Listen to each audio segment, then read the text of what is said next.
The Cold War. This is an era of confrontation between the Soviet Union and the United States, with the constant threat of nuclear war. In essence, it is democracy being promoted by the United States versus communism being promoted by the Soviet Union. The two differing philosophies of communism versus democracy left the United States, which believed in, the democratic form of government and believed in economic stability that is brought on by the free enterprise system, and that people will buy what they want, and because of that, the economy will grow. Communism, on the other hand, is a belief that the workers were going to revolt because they're not getting what they need from their employers and take control of the government.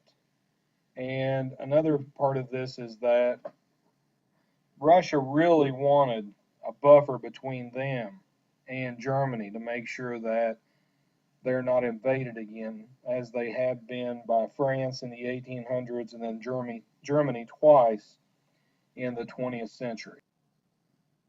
As World War II ends, we see that the Soviet Union is occupying much of Eastern Europe. And at the end of the war, it had been decided upon that they would give these back to the people, that these countries would be given back to the people in the countries for democratic elections, or whatever elections they wanted. And out of, again, a fear that they would be invaded again, that's not going to happen. Instead, the Soviets are going to stay in these Eastern countries, and they're going to influence the elections that take place in them. So as a result, you're going to see these Eastern countries ally themselves with the Soviet Union and become communist. You can see on the map here that the countries of Poland, Romania, Hungary, Czechoslovakia, Bulgaria, and East Germany are going to comprise the buffer zone between Russia, or the Soviet Union here, and the rest of Europe. In a speech, Prime Minister of England, or Great Britain rather, Winston Churchill, is going to say that an iron curtain has descended across the continent. So what he's talking about here is this obvious line that is formed between the democratically elected governments in the western portion of Europe and then the communist governments of Eastern Europe. Much of what we knew about the Soviet Union's plan was sent in a telegram by diplomat George Kennan, which will become known as the Long Telegram, sent February 22nd, 1946. And in it, Kennan is going to outline the Soviet Union's concerns about a future invasion, especially from Germany, and that they wanted the buffer zone. He's also going to let be known the plan that the Russians want to spread communism worldwide. His suggestion is the U.S. should use diplomatic, economic, and military actions to keep communism contained. This will also be called the containment policy when it's actually put into effect. This is going to lead to what will become known as the Truman Doctrine, obviously named after President Truman. And in it, he is going to say that it must be the policy of the United States to support the free peoples who are resisting attempted subjugation by armed minorities or outside pressures. So basically, what Truman is saying is that if people want to be free, it's going to be the policy of America to help them stay free. And we're going to send them assistance. It's not specified what assistance, but we're going to send them assistance to keep them from falling to communism. What the Truman Doctrine really was just an extension of previous policy, first by President Monroe in 1823, stating that we would vigorously protect the American borders and then again in 1904 by President Roosevelt that we were going to protect all of North and South America from European interests. So basically, it was making the Americas off limits to Europe, especially in colonizing and coming back and collecting debts and those type of things.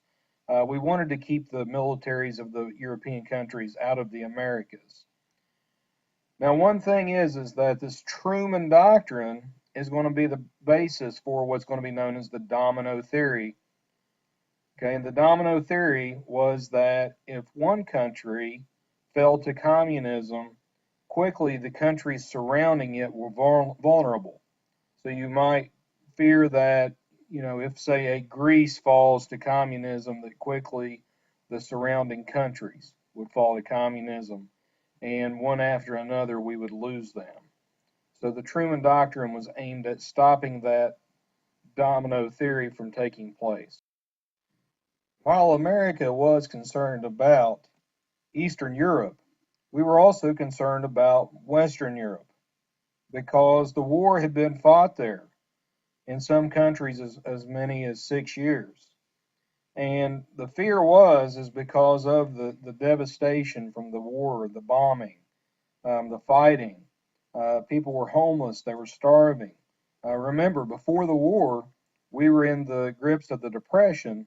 So the fear was that because people were, already suffering, that if something wasn't done quickly, communism could very easily spread to these countries. So we were worried about the countries like France, especially. What's going to become Western Germany and Italy and these other countries. So there was a fear that communism to starving people would look very appealing.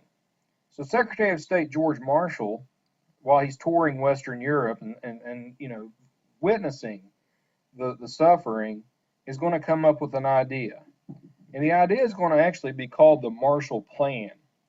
And the idea here is that America will give aid to these struggling European countries. It's going to be offered to all countries. It's going to be offered to both the Western European countries and the Eastern European countries with the idea that we can help them get on their feet. This is going to provide economic stability. It's going to provide jobs both in Europe and in America, and that it's really going to help out to keep the world more stable. And again, it's promoting democracy. The chart here shows you countries that received Marshall Plan payments. And what you're going to see between the graphs here and over here on the map is that the countries receiving were all countries that were either allies during the war, we've got Western Germany and Italy here, or, have allied themselves after the war. What you don't see are any of these Eastern Bloc countries here that are under the control of the Soviet Union accepting money.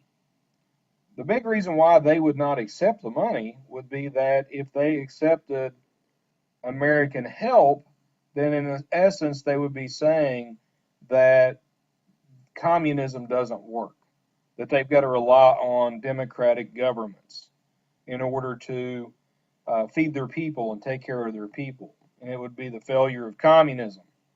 So Uncle Joe here is going to try to block the Marshall Plan for all of Eastern Europe, and they won't accept any of the money.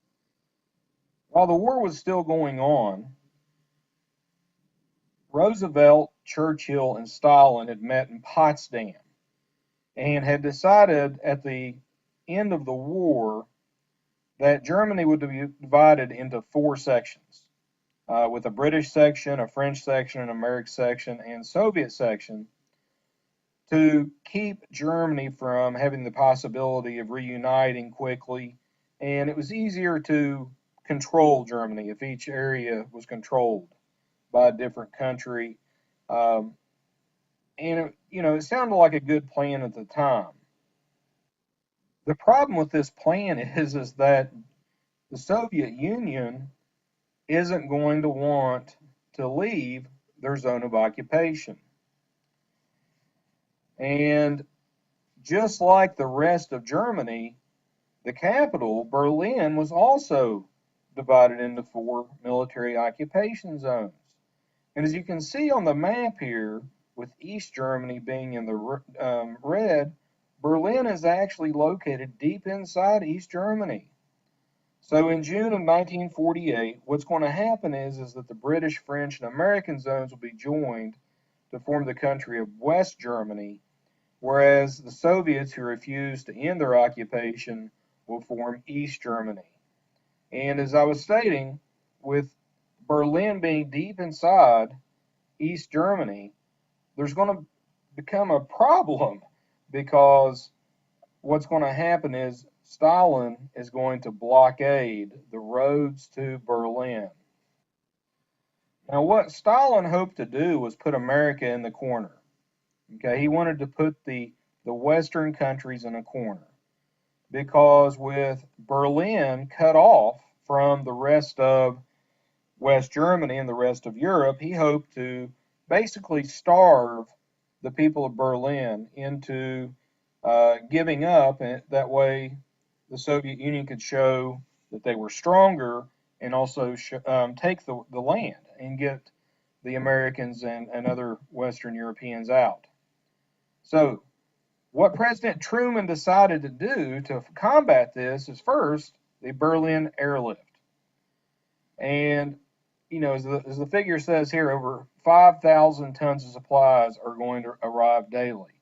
And they're going to be carried on airplanes. So since the roads were closed by the Soviet Union, the American and other Western European countries are going to use airplanes to drop shipments of food into Berlin. The airlift is going to continue for 11 months before Stalin is going to finally lift the blockade. And the airlift is going to save West Berlin from falling under the control of the Soviet Union. And it's also going to convince many Americans that the Soviets are bent on world domination. The other thing that the blockade of Berlin is going to do is going to convince President Truman and other Western European leaders that we need to vigorously work together to defend ourselves from the spread of communism. And that's going to lead to the birth of NATO, the North Atlantic Treaty Organization. And it is developed to help stop the spread of communism and to form an alliance that could work together in that effort. And finally, in response to the West forming NATO, Soviet Union will form what is known as the Warsaw Pact, which is also a treaty organization among the Soviet satellite nations. And again, it's in response to NATO, so they're on opposite sides of the coin. Well, I hope this helps you set up the stage for the beginning of the Cold War. And in the next section, we'll be talking about how the Cold War is going to heat up.